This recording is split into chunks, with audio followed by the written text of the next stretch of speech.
আজকে আমি এই তরকা বানাবার জন্য মিশালি যে ডালগুলি পাওয়া যায়, যার মধ্যে রাজমা থাকে, মুগ ডাল থাকে, ছোলার ডাল থাকে, বরবটির বিচি থাকে, সব মিলিয়ে 5-6 রকমের জিনিস থাকে। এই দিয়ে আমি এখন একটা তরকা বানাবো, যার জন্য আমি প্রেসার কুকারের মধ্যে এগুলো 5-6টা সিটি দিয়ে দেবো। এখন আমি এগুলো প্রেসার কুকারের মধ্যে নিয়ে নিচ্ছি।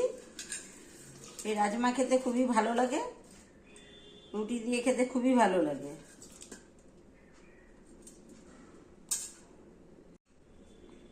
অল্প করে লবণ দিয়ে দিচ্ছি সেদ্ধ হওয়ার জন্য, মতো জল দিয়ে দিচ্ছি।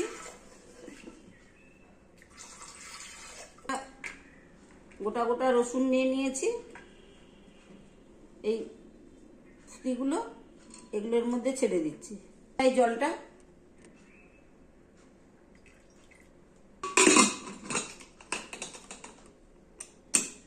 গ্যাসটা চালিয়ে দিয়েছি, এবারটা বসিয়ে নিচ্ছি প্রেসারের উপর।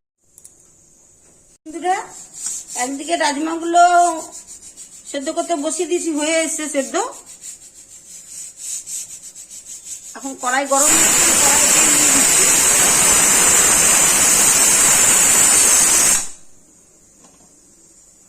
মধ্যে একটা লঙ্কা দিয়ে দিলাম আর তেজপাতাগুলো দিয়ে দিলাম।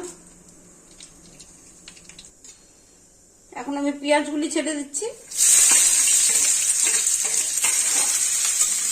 পেঁয়াজগুলো খুব সুন্দর করে কালার করে ভেজে নিতে হবে, তারপরে মশলা টসলা দেওয়া হবে।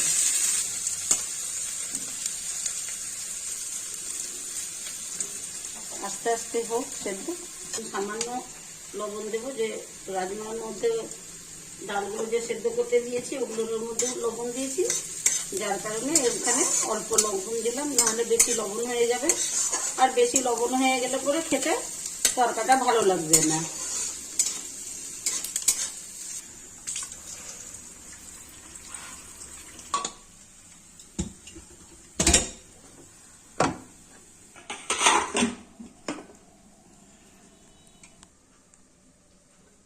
এই টমেটো সসটা আমি এখন এই রাজমার মধ্যে দিয়ে দিচ্ছি।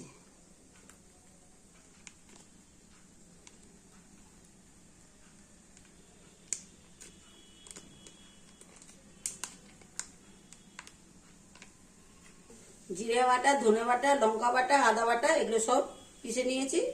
এখন আমি এই মশলাটা, এই পেঁয়াজগুলো ভাজা হয়ে গেছে সুন্দর করে, এখন এর মধ্যে দিয়ে দিচ্ছি। ধোয়া জলটাও দিয়ে দিলাম, পরিমাণ মতো হলুদ দিয়ে দিলাম, কেন জিনিস অল্পটাই দেওয়া হচ্ছে, বেশি কোনো জিনিসই দিলে ভালো লাগবে না, রান্নাটা খারাপ হয়ে যাবে। এটা ঠিক আস্তে আস্তে ভেজে নিতে হবে, কেন আস্তে আস্তে মশলাটা ভাজা হলে পরে ভালো হবে। আমি তো এই রাজমা প্যাকেট মানে সব মিশানোটা কিনে নিয়ে এসেছি। আপনারা যদি বাড়িতে নানা রকম ডাল রাখেন তো সব ডালই মিলিয়ে এইভাবে একটা তরকা রান্না করতে পারবেন। নানা রকম ডাল, যাই ডাল আছে 5-7 রকমেরও যদি ডাল থাকে, কলাইয়ের ডাল, মুগের ডাল, ছোলার ডাল, অড়হরের ডাল, যত রকম ডাল আছে, মুগ ডাল, সবকিছু মিলিয়ে এইভাবে একটা তরকা বানিয়ে নিতে পারবেন। সাথে ডিম ফাটিয়েও দিতে পারবেন, কিন্তু এই মশলা ভাজার সময় তখন ডিমটা ফাটিয়ে দিতে লাগবে।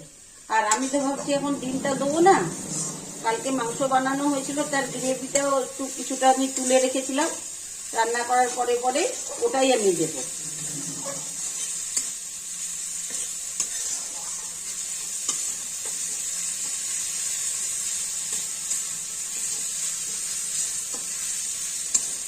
মিলিয়ে দিলাম, ভাজা হয়ে গেছে সুন্দর করে, তেল ছেড়ে দিয়েছে, কোনো কাঁচা গন্ধ নেই। দিয়েছি, এখন একটু জল দিয়ে দিচ্ছি।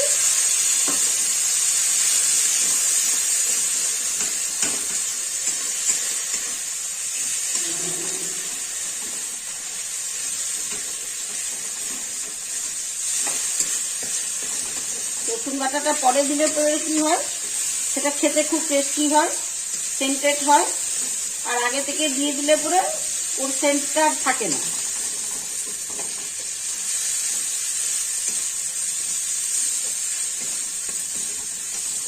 অনেকে নিরামিষ বানিয়ে খায়,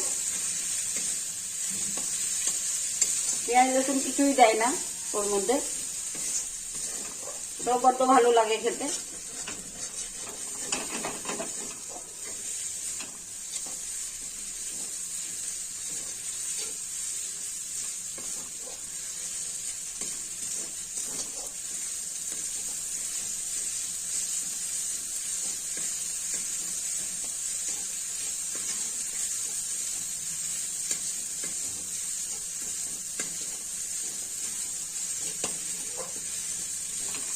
দেখতেই পাচ্ছেন মশলা খুব সুন্দর করে ভাজা হয়ে গেছে, তেল ছেড়ে দিয়েছে এবং তেলটাও ছেড়েছে।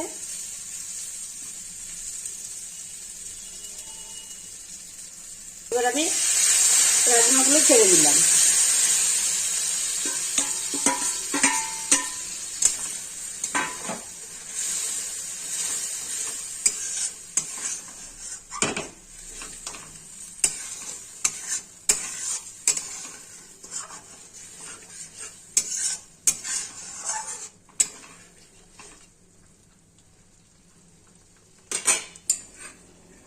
দিয়ে দেবো কি মাংসটা?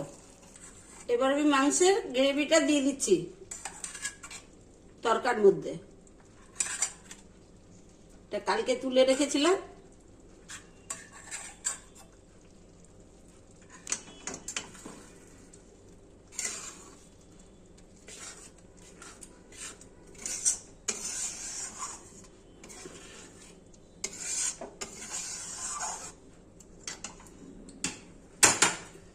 মশলাটা দিয়ে দেব।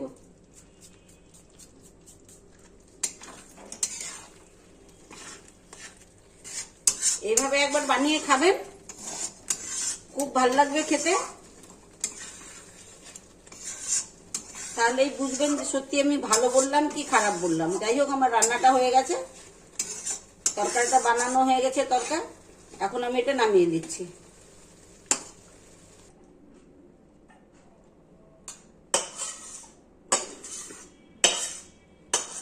হ্যালো বন্ধুরা, আমার এই তরকা বানানো হয়ে গেল। আপনারা এইভাবেই বানিয়ে একবার খেয়ে দেখবেন, খুবই ভালো লাগবে। লাইক করবেন, শেয়ার করবেন, সাবস্ক্রাইব করবেন আর কমেন্ট লিখবেন, সাথে থাকবেন, এটাই অনুরোধ রইল। নমস্কার। পর্যন্ত আমার ভিডিওটা অবশ্যই দেখবেন।